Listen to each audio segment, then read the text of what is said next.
राम मंदिर चढ़ावा चोरी केस में चंपत राय का इस्तीफा मंजूर, कृष्ण मोहन नए महासचिव। अयोध्या राम मंदिर चढ़ावा चोरी के बाद श्री राम जन्मभूमि तीर्थ क्षेत्र ट्रस्ट ने महासचिव चंपत राय और ट्रस्टी अनिल मिश्रा का इस्तीफा स्वीकार कर लिया है।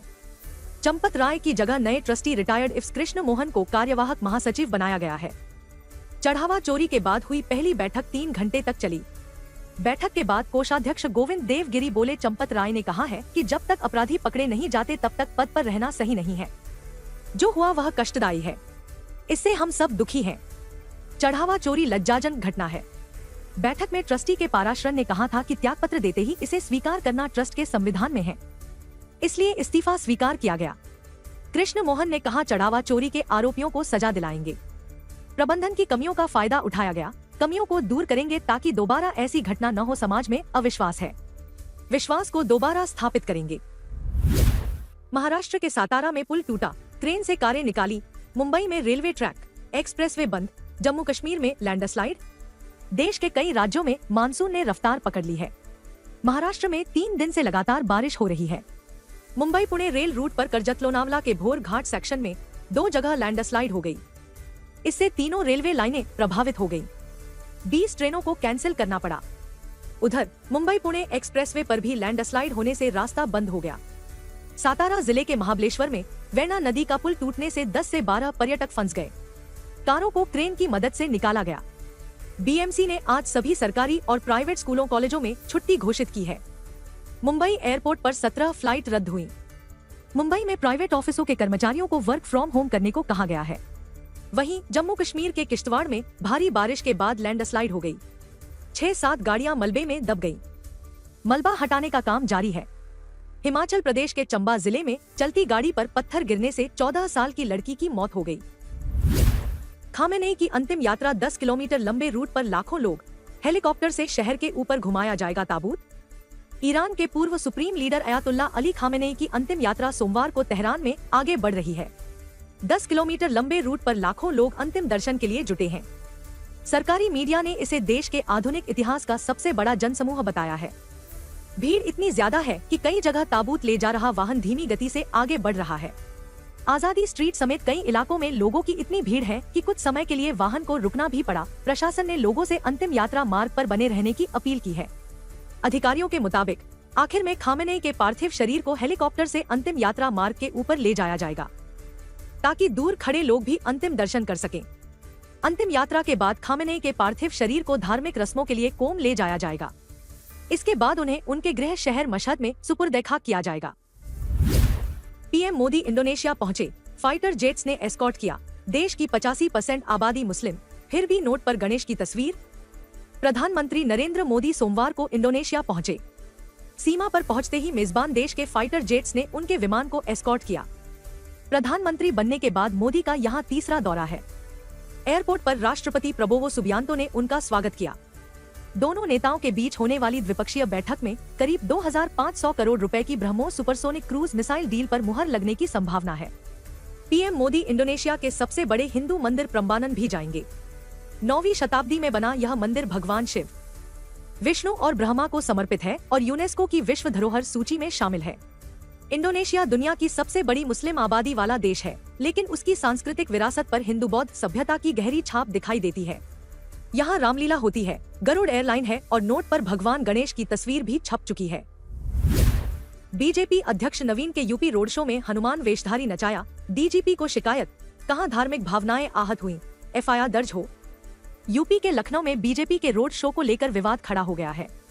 रोड शो के दौरान भगवान हनुमान जी की वेशभूषा के कथित गलत इस्तेमाल का आरोप लगाया गया है। पंजाब हरियाणा हाईकोर्ट के वकील तथा काउंसिल ऑफ लॉयर्स के चेयरमैन एडवोकेट वासु रंजन ने सोमवार दोपहर 1 बजे चंडीगढ़ डीजीपी और एसएसपी को ईमेल के जरिए शिकायत भेजी है। शिकायत में आरोप लगाया गया है कि बीजेपी के राष्ट्रीय अध्यक्ष नितिन नवीन के रोड शो के दौरान भगवान हनुमान का वेश धारण किए व्यक्ति को उनके आगे नचाया गया, जिससे करोड़ों हिंदुओं की धार्मिक भावनाएं आहत हुई हैं। शिकायतकर्ता ने इसे भगवान हनुमान के पावन स्वरूप का अनुचित और अपमानजनक इस्तेमाल बताया है। शिकायत में संबंधित लोगों के खिलाफ धार्मिक भावनाएं आहत करने के आरोप में तत्काल एफआईआर दर्ज करने, मामले की निष्पक्ष जांच कराने और घटना से जुड़े सभी डिजिटल व अन्य सबूत सुरक्षित रखने की मांग की गई है। बद्रीनाथ चढ़ावा विवाद, बीकेटीसी की जांच समिति पर उठे सवाल, भैरव सेना बोली अभी प्रत्यक्ष सबूत नहीं। इसलिए सिट जांच हो। अयोध्या के राम मंदिर में चढ़ावे को लेकर उठे विवाद के बाद अब बद्रीनाथ धाम में चढ़ावे में कथित गड़बड़ी के आरोपों का मामला भी तूल पकड़ता जा रहा है। मामले को सामने लाने वाले भैरव सेना उत्तराखंड के अध्यक्ष संदीप खत्री ने देहरादून में प्रेस वार्ता कर श्री बद्री केदार मंदिर समिति की ओर से गठित 4 सदस्यीय जांच समिति पर सवाल उठाए। उनका कहना है कि संगठन के पास फिलहाल आरोपों को सिद्ध करने के प्रत्यक्ष साक्ष्य नहीं है, इसलिए पूरे मामले की सुप्रीम कोर्ट के सेवानिवृत्त न्यायाधीश की निगरानी में गठित विशेष जांच दल से जांच कराई जानी चाहिए। इसके लिए मुख्यमंत्री पुष्कर सिंह धामी को पत्र भेजा गया है, जबकि इसकी प्रति प्रधानमंत्री कार्यालय को भी भेजी गई है। खत्री ने कहा कि संगठन का उद्देश्य किसी व्यक्ति को दोषी ठहराना नहीं, बल्कि पूरे घटनाक्रम की निष्पक्ष और वैज्ञानिक जांच कराना है। उनका कहना है कि जांच में आरोप सही साबित हो या गलत, लेकिन सच्चाई सामने आनी चाहिए ताकि श्रद्धालुओं का विश्वास बना रहे। हाफिज सईद ने पहलगाम हमले की साजिश रची, एनआईए बोली भारत के खिलाफ जंग छेड़ी, अब तक हमले के आरोपी 3 आतंकी ढेर। पहलगाम हमले पर एनआईए ने सोमवार को सप्लीमेंट्री चार्जशीट दाखिल की। एजेंसी ने कहा कि बैसन घाटी में हुए आतंकी हमले की साजिश लश्कर-ए-तैयबा चीफ हाफिज सईद ने ही रची थी। एनआईए ने हाफिज पर भारत के खिलाफ जंग छेड़ने का आरोप लगाया है। 22 अप्रैल 2025 को आतंकवादियों ने पहलगाम की बैसन घाटी में फायरिंग की थी। टूरिस्टों की धर्म पूछकर हत्या की गई थी। हमले में 26 टूरिस्ट मारे गए थे। इसके बाद भारत ने 6-7 मई की रात ऑपरेशन सिंदूर को अंजाम दिया। पाकिस्तान और पीओके में 9 ठिकानों पर हमला किया था। भारत का दावा है इसमें 100 से ज्यादा आतंकवादी मारे गए। पहलगाम हमले के बाद एनआईए ने 15 दिसंबर 2025 को पहली चार्जशीट दाखिल की थी। इसमें पाकिस्तान के आतंकी हैंडलर साजिद जट समेत 6 आतंकियों को आरोपी बनाया था। उस वक्त हाफिज सईद का नाम सामने नहीं आया था। पहलगाम हमले के 3 आतंकी मारे जा चुके हैं। आतंकियों का हैंडलर सैफुल्लाह जट उर्फ लंगड़ा अभी जिंदा है। उस पर 10 लाख का इनाम है। गुजरात में शेर का किसान पर हमले का वीडियो वायरल, हाथ जबड़े में आधे घंटे दबाए रखा फिर छोड़ा। गुजरात में भावनगर के पालीताना तालुका में सोमवार सुबह शेर ने किसान पर हमला कर दिया। किसान कालूभाई बोगभाई परमार ने बताया कि शेर ने मेरी पीठ पर वार किया और मुझे गिरा दिया। फिर उसने मेरा हाथ अपने मुंह में पकड़ लिया। उसने मुझे करीब आधे घंटे तक पकड़े रखा। कालूभाई ने बताया, मैं लगातार उससे छूटने की कोशिश करता रहा। मैंने उसे खरोंचा भी, लेकिन उसकी पकड़ मजबूत थी। शेर ने इसके पहले एक और व्यक्ति पर हमले की कोशिश की, लेकिन उसने भागकर खुद को घर में बंद कर लिया। भावनगर गिर नेशनल पार्क के इलाके में है। यहाँ अक्सर घरों और खेतों के आसपास शेर देखे जा सकते हैं। किसान कालूभाई बोगभाई परमार ने बताया, मैं सुबह 10:30 बजे अपनी गाय को चारा खिलाने जा रहा था, तभी यह घटना हुई। मैंने खुद को बचाने के लिए शेर को खरोंचा, जिससे उसने मेरा हाथ छोड़ दिया। भगोड़े नीरव मोदी को जल्द लाया जा सकता है भारत, यूरोपियन कोर्ट में आखिरी केस भी हारा, पिछले 7 साल से लंदन की जेल में बंद। भगोड़े हीरा कारोबारी नीरव मोदी को भारत लाने का रास्ता अब साफ हो गया है। नीरव मोदी यूरोपीय मानवाधिकार अदालत में अपना आखिरी केस भी हार गया है, जिसके बाद उसको भारत लाने यानी प्रत्यर्पण के मामले में बची आखिरी कानूनी बाधा भी दूर हो गई है। न्यूज 18 द्वारा एक्सेस किए गए दस्तावेजों के मुताबिक यूके की अदालतों में अपील के सभी रास्ते बंद होने के बाद नीरव मोदी ने अप्रैल 2026 में यूरोपीय मानवाधिकार अदालत का दरवाजा खटखटाया था। यूरोपीय अदालत से भी नीरव मोदी को कोई राहत नहीं मिली है, जिससे अब उसके पास अपने प्रत्यर्पण का विरोध करने के लिए कोई भी कानूनी विकल्प नहीं बचा है। कानूनी प्रक्रिया पूरी तरह समाप्त होने के बाद यूके सरकार ने नीरव मोदी को भारतीय अधिकारियों को सौंपने की प्रोसेस शुरू कर दी है। अब नीरव मोदी को किसी भी समय भारत लाया जा सकता है। जयपुर में बारिश से सड़कें धंसी, 10 फीट गहरे गड्ढे हुए, कार गिरी, क्रेन से निकालना पड़ा, रास्ता बंद होने से ट्रैफिक हुआ प्रभावित। जयपुर शहर में रविवार देर रात हुई करीब 2 इंच बारिश से जगह जगह सड़कें धंस गई हैं। मानसरोवर और गोपालपुरा बाईपास पर 10 फीट तक गहरे गड्ढे हो गए। मानसरोवर में शिप्रापत से गुर्जर की थड़ी, शांति नगर को जोड़ने वाले मार्ग पर द्रव्यवती नदी के किनारे 2 जगह सड़क धंस गई। एक जगह तो सड़क का करीब 20 फीट चौड़ा हिस्सा जमीन में समा गया। इस गड्ढे से 50 मीटर दूर भी सड़क धंस गई। पानी बहने से मिट्टी का कटाव हो गया और द्रव्यवती नदी के किनारे बनी बाउंड्री वॉल से लगती सड़क पर बड़ा गड्ढा हो गया। गोपालपुरा बाईपास पर गंगाजमुना पेट्रोल पंप के सामने फुटपाथ के पास सड़क धंस गई। इससे वहां खड़ी इनोवा कार गड्ढे में गिर गई। आमेर में ट्रैफिक, पार्किंग और पर्यटक सुविधा बेहतर होगी। दिया कुमारी ने कहा, पर्यटकों की यात्रा को सुरक्षित और यादगार बनाया जाए। पर्यटन सीजन को देखते हुए राज्य सरकार ने आमेर में तैयारियां तेज कर दी हैं। उप मुख्यमंत्री एवं पर्यटन मंत्री दिया कुमारी ने सोमवार को सचिवालय स्थित अपने कार्यालय में उच्च स्तरीय समीक्षा बैठक कर अधिकारियों को निर्देश दिए कि पर्यटन सीजन शुरू होने से पहले आमेर क्षेत्र में सभी आवश्यक व्यवस्थाएं तय समय सीमा के अंदर पूरी कर ली जाएं। इससे देश विदेश से आने वाले पर्यटकों को किसी प्रकार की असुविधा का सामना न करना पड़े। बैठक में पर्यटन विभाग, पुरातत्व विभाग, जयपुर नगर निगम, यातायात पुलिस, पर्यटन पुलिस और एडीएमए के अधिकारियों ने हिस्सा लिया। इस दौरान आमेर क्षेत्र में ट्रैफिक मैनेजमेंट, पार्किंग व्यवस्था, पर्यटकों का बिना रुके आवागमन, साफ सफाई, नागरिक सुविधाओं को बेहतर करने और विभिन्न विभागों के बीच समन्वय को लेकर विस्तृत चर्चा की गई। वीएलटीडी डिवाइस नहीं मिलने से थमा ट्रांसपोर्ट कारोबार, 30,000 से ज्यादा ट्रक खड़े। 8 जुलाई को जयपुर में धरना हड़ताल की चेतावनी। राजस्थान में vehicle location tracking device VLTD अनिवार्य होने के बाद भी ट्रांसपोर्टरों को यह डिवाइस नहीं मिल रही है। ट्रांसपोर्ट संगठनों का दावा है कि इसके कारण 30 से 35,000 ट्रक फिटनेस और परमिट की प्रक्रिया पूरी नहीं कर पा रहे हैं। इससे हजारों वाहन खड़े हैं और ट्रांसपोर्ट कारोबार पर बड़ा असर पड़ रहा है। विश्वकर्मा ट्रांसपोर्ट एसोसिएशन ने सरकार और परिवहन विभाग पर व्यवस्था नहीं होने का आरोप लगाया है। संगठन का कहना है कि वे व्हीकल लोकेशन ट्रैकिंग डिवाइस लगाने के खिलाफ नहीं है, लेकिन जब डिवाइस ही उपलब्ध नहीं है तो वाहन मालिक नियमों का पालन कैसे करें। इसी मांग को लेकर 8 जुलाई को जयपुर के शहीद स्मारक पर धरना दिया जाएगा। समाधान नहीं होने पर पूरे राजस्थान में अनिश्चितकालीन हड़ताल की चेतावनी दी गई है। जयपुर में जमीन और मकान खरीदना होगा महंगा, 5 से 49% तक डीएलसी रेट बढ़ाने की तैयारी। 4 महीने में दूसरी बार हुई बढ़ोतरी। जयपुर में जमीन और मकान खरीदना अब महंगा होगा। सरकार ने डीएलसी दरों में जुलाई महीने से ही 5 से लेकर 49% तक बढ़ोतरी को सैद्धांतिक मंजूरी दे दी है।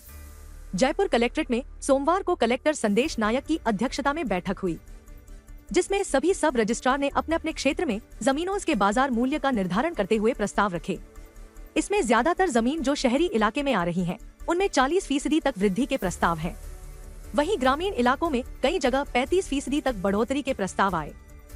सूत्रों के मुताबिक बैठक में कई जगह से आए बढ़ोतरी के प्रस्तावों पर चर्चा के बाद उन्हें सैद्धांतिक स्वीकृति दी गई। ज्यादातर जगह 5 से लेकर 40% तक वृद्धि के प्रस्ताव रखे गए। वहीं कुछ चुनिंदा कॉलोनियों में 49% तक बढ़ोतरी का भी प्रस्ताव रखा गया। बता दें कि 4 महीने में दूसरी बार जमीनों की डीएलसी दरें बढ़ाई जाएगी। इससे पहले अप्रैल 2026 में भी वृद्धि की गई थी। पेपर लीक पर जयपुर में बनाई शॉर्ट फिल्म, स्टूडेंट्स की मानसिक पीड़ा दिखाई। सोशल मीडिया पर 24 घंटे में 1 लाख लोगों ने देखी।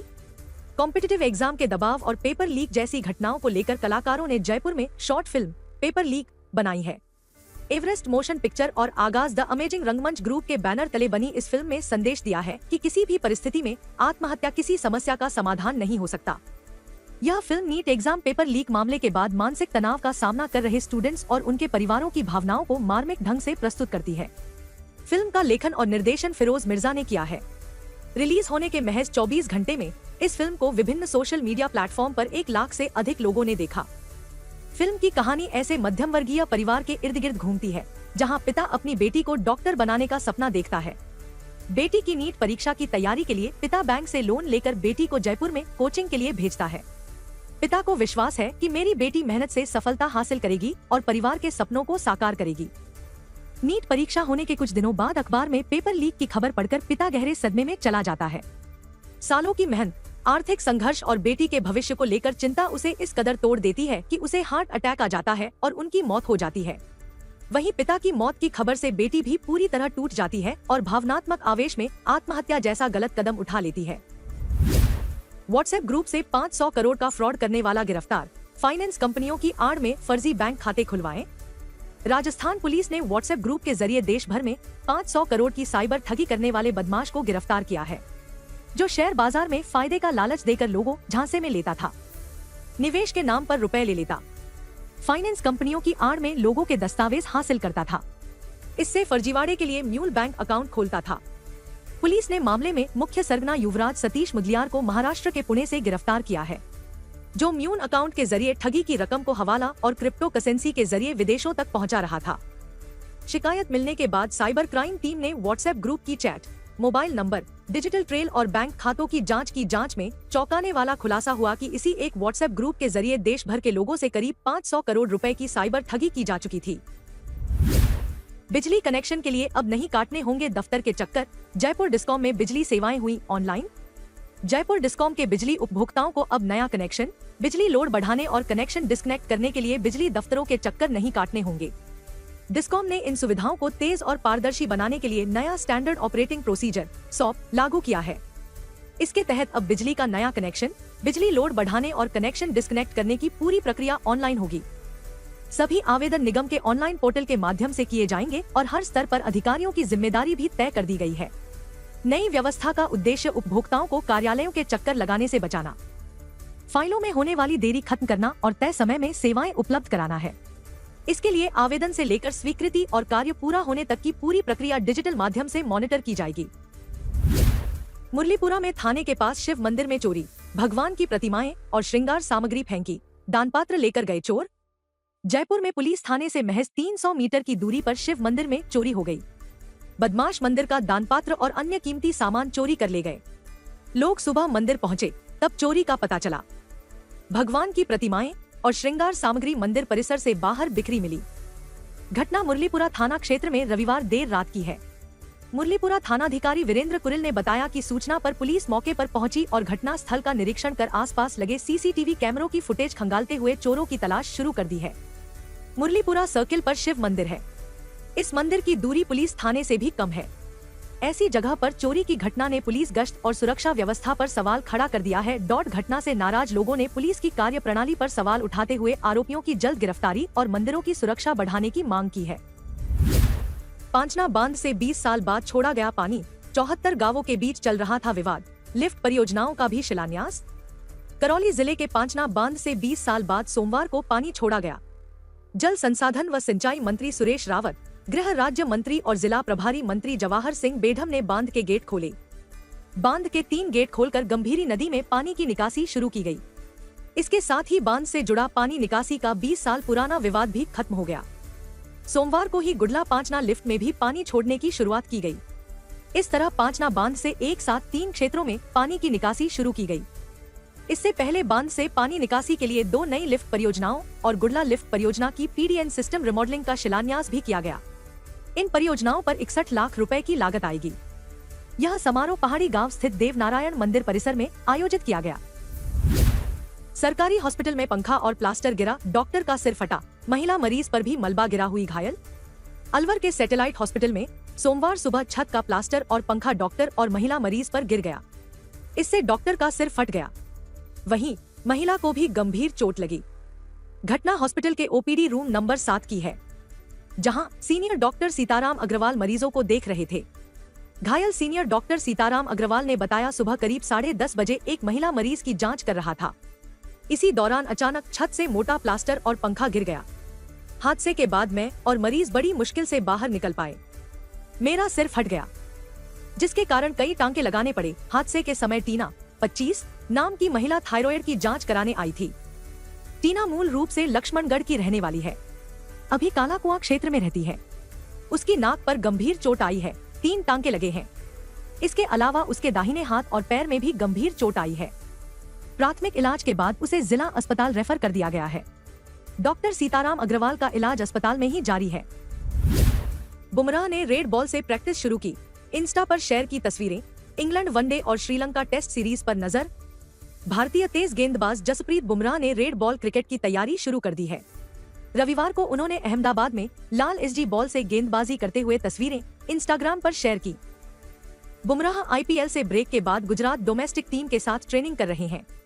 उन्हें आयरलैंड और इंग्लैंड के खिलाफ T20 सीरीज से आराम दिया गया है। वे इंग्लैंड के खिलाफ 14 जुलाई से शुरू होने वाली 3 मैचों की वनडे सीरीज से इंटरनेशनल में वापसी कर रहे हैं। बुमराह ने आखिरी वनडे 19 नवंबर 2023 को ऑस्ट्रेलिया के खिलाफ वर्ल्ड कप फाइनल में खेला था। इंग्लैंड सीरीज के साथ वह 968 दिन बाद वनडे क्रिकेट में वापसी करेंगे। इसके अलावा उन्हें एशियन गेम्स के लिए भारतीय टीम में जगह मिली है। वे अफगानिस्तान के खिलाफ एकमात्र टेस्ट मैच में भी नहीं खेले थे। आमिर गौरी की शादी, इनसाइड तस्वीरें। एक्टर ने पहनी पायल, बेटों ने दी अंगूठियां, पत्नी का हाथ चूमा, साथ थिरके। बॉलीवुड के मिस्टर परफेक्शनिस्ट आमिर खान ने 5 जुलाई को गर्लफ्रेंड गौरी स्प्रैट से शादी कर ली है। ये शादी आमिर के घर में हुई, जिसमें महज परिवार के सदस्य और कुछ करीबी दोस्त शामिल हुए। खास बात ये रही कि आमिर की पिछली 2 शादी के बच्चे ईरा, जुनैद और आजाद शादी में पहुंचे। अब लगातार आमिर गौरी की शादी की तस्वीरें सामने आ रही हैं। आमिर खान ने शादी के लिए ऑफ व्हाइट ट्रेडिशन कुर्ता और धोती पहनी थी। मेहमानों को बाहर तक छोड़ने आए आमिर को पायल पहने देखा गया है। आमिर खान ने शादी के लिए ऑफ व्हाइट ट्रेडिशन कुर्ता और धोती पहनी थी। मेहमानों को बाहर तक छोड़ने आए आमिर को पायल पहने देखा गया है। शादी से एक तस्वीर सामने आई है जिसमें आमिर खान के बेटे आजाद राव खान और गौरी के पिछली शादी से हुए बेटे क्विन न्यूलीवेड कपल के लिए रिंग पकड़े दिखे हैं। शादी के वचन लेने के बाद कपल ने एक दूसरे को रिंग पहनाई। नेटफ्लिक्स के शो लॉकअप 2 में फूट फूट कर रोई सुनीता, कहा सूप कौए के पेशाब जैसा, डायबिटीज है फिर भी भूखी रही। नेटफ्लिक्स पर प्रीमियर हो रहे रियलिटी शो लॉकअप 2 में कंटेस्टेंट्स ने दिए जा रहे खाने की क्वालिटी पर संगीन आरोप लगाए हैं। गोविंदा की पत्नी सुनीता आहूजा खराब खाना मिलने से रो पड़ी और दावा किया कि शो में दिया जा रहा सूप कौए की पेशाब जैसा है। इसके अलावा राम कपूर समेत शो के अन्य कंटेस्टेंट्स भी विरोध में उतर गए और एक रात बिना खाए सोए। रविवार को स्ट्रीम हुए शो के नए एपिसोड में सभी कंटेस्टेंट्स खाना न मिलने पर विरोध करते दिखे। लिमिटेड स्कोर के चलते सभी घरवालों के खाने की डिमांड की पूर्ति नहीं हो सकी। जब कंटेस्टेंट्स ने सवाल किए कि शो में वो कंटेस्टेंट्स भी भूखे रहे जिन्हें टैबलेट्स खानी होती हैं, तो होस्ट रितेश देशमुख ने तर्क दिया कि ऐसे कंटेस्टेंट्स के लिए सूप भेजा गया था। हालांकि कुछ समय पहले ही सुनीता ने सूप की तुलना पेशाब से की। नेटफ्लिक्स शो में अश्नीर ग्रोवर की पत्नी का विवादित बयान, अमीर बच्चे पैदा करेंगे तो अमीरी बढ़ेगी, गरीब करेंगे तो गरीबी। नेटफ्लिक्स के रियलिटी शो लॉकअप 2 फीट में बिजनेसमैन अश्नीर ग्रोवर की पत्नी माधुरी जैन ग्रोवर के एक बयान पर विवाद हो गया है। शो में एलिमिनेशन से बचने के लिए माधुरी ने अपनी पर्सनल जिंदगी से जुड़ा एक सीक्रेट शेयर किया। इस दौरान उन्होंने अमीर और गरीब लोगों के बच्चे पैदा करने को लेकर एक विवादित टिप्पणी कर दी। माधुरी का यह सीक्रेट उन्हें शो से बाहर होने से तो बचा गया, लेकिन उनके इस बयान के बाद सोशल मीडिया पर लोग उन्हें लगातार ट्रोल कर रहे हैं। अपने सीक्रेट को बताते हुए माधुरी ने आगे कहा कि जितने अमीर लोग बच्चे पैदा करेंगे तो अमीरी बढ़ेगी और गरीब पैदा करेंगे तो गरीबी बढ़ेगी। माधुरी के इसी बयान को लेकर सोशल मीडिया पर लोगों का गुस्सा फूट पड़ा है। यूजर्स का कहना है कि यह सोच पूरी तरह से भेदभाव से भरी है। एक यूजर ने लिखा कि यह बयान दिखाता है कि अमीरों का घमंड किस स्तर पर है। इसमें इंसान की गरिमा को उसके बैंक बैलेंस से तौला गया है, जैसे बच्चे पैदा करने का अधिकार सिर्फ अमीर लोगों को ही हो। शाहिद कपूर वीकेंड पर मसूरी में घूमते दिखे। धोनी की बेटी जिस समर कैंप में गई थी उसी में बेटी का करवाया एडमिशन। मसूरी में वीकेंड पर बॉलीवुड एक्टर शाहिद कपूर नजर आए। इस दौरान उन्होंने स्थानीय लोगों और फैंस के साथ तस्वीरें भी खिंचवाईं। शाहिद कपूर अपनी बेटी मीशा कपूर को समर कैंप में छोड़ने वुडस्टॉक स्कूल पहुंचे थे। यह वही वुडस्टॉक स्कूल है जहां मई में क्रिकेटर महेंद्र सिंह धोनी अपनी बेटी जीवा सिंह धोनी का एडमिशन कराने आए थे। वुडस्टॉक स्कूल में इस साल का दूसरा समर प्रोग्राम चल रहा है। इसमें देश विदेश के 151 बच्चे हिस्सा ले रहे हैं। करीब 10 दिन तक चलने वाले इस कार्यक्रम में बच्चों के लिए शैक्षणिक, रचनात्मक, खेल और सांस्कृतिक गतिविधियां आयोजित की जाएंगी।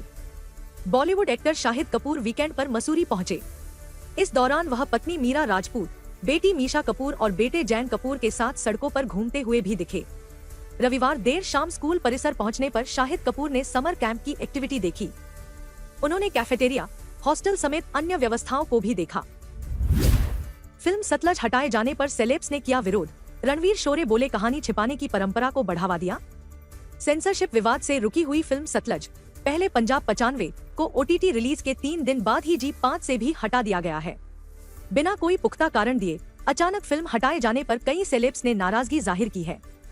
इसी बीच फिल्म के एक्टर दिलजीत दोसांझ ने फैंस से बढ़चढ़कर पायरेसी करने और फिल्म को ज्यादा से ज्यादा शेयर करने की अपील की है। OTT प्लेटफॉर्म से हटाए जाने के बाद फिल्म को YouTube पर प्राइवेट चैनल पर रिलीज किया जा रहा है, जहां बड़ी संख्या में फैंस फिल्म देख रहे हैं। क्रिकेटर हरभजन सिंह ने भी ये फिल्म देखी और जमकर तारीफ की है। इसी बीच कई सेलेब्स फिल्म हटाए जाने का विरोध कर रहे हैं। एक्टर रणवीर शोरे ने फिल्म हटाए जाने पर लिखा है, सतलज को हटाए जाने की खबर सुनकर बेहद निराशा हूँ। मैं लंबे समय से इस फिल्म का इंतजार कर रहा था। जिस देश की प्राचीन परंपरा और विरासत कहानियों से सीखने की रही हो, वहाँ यह समझ से परे है कि हम बार बार कहानियों को दबाने और छिपाने की संस्कृति को ही बढ़ावा क्यों दे रहे हैं। अर्जुन कपूर को गले लगाकर रो पड़ी बहन, सिर पर कलीरा गिरा तो मुस्कुराए एक्टर। शुला की मेहंदी सेरेमनी की इनसाइड तस्वीरें। बोनी कपूर की बेटी अंशुला कपूर और रोहन ठक्कर की शादी के प्री वेडिंग फंक्शंस की इनसाइड तस्वीरें भाई अर्जुन कपूर ने शेयर की हैं।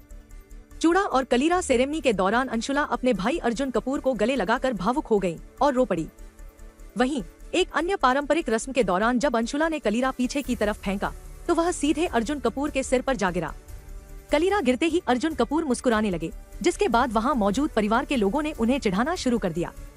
इस शादी समारोह में पूरा कपूर परिवार शामिल हुआ है। अंशुला कपूर ने अपने इंस्टाग्राम अकाउंट पर कलीरा सेरेमनी का एक वीडियो शेयर किया है। पंजाबी शादियों की परंपरा के मुताबिक दुल्हन अपनी सहेलियों और बहनों के सिर पर कलीरा गिराने की रस्म निभाती है। अंशुला ने जब कलीरा पीछे की तरफ उछाला तो वह किसी लड़की के बजाय सीधे उनके भाई अर्जुन कपूर पर जाकर गिरा। कलीरा गिरते ही वहां मौजूद जाह्नवी कपूर, खुशी कपूर और बाकी रिश्तेदार हंसने लगे।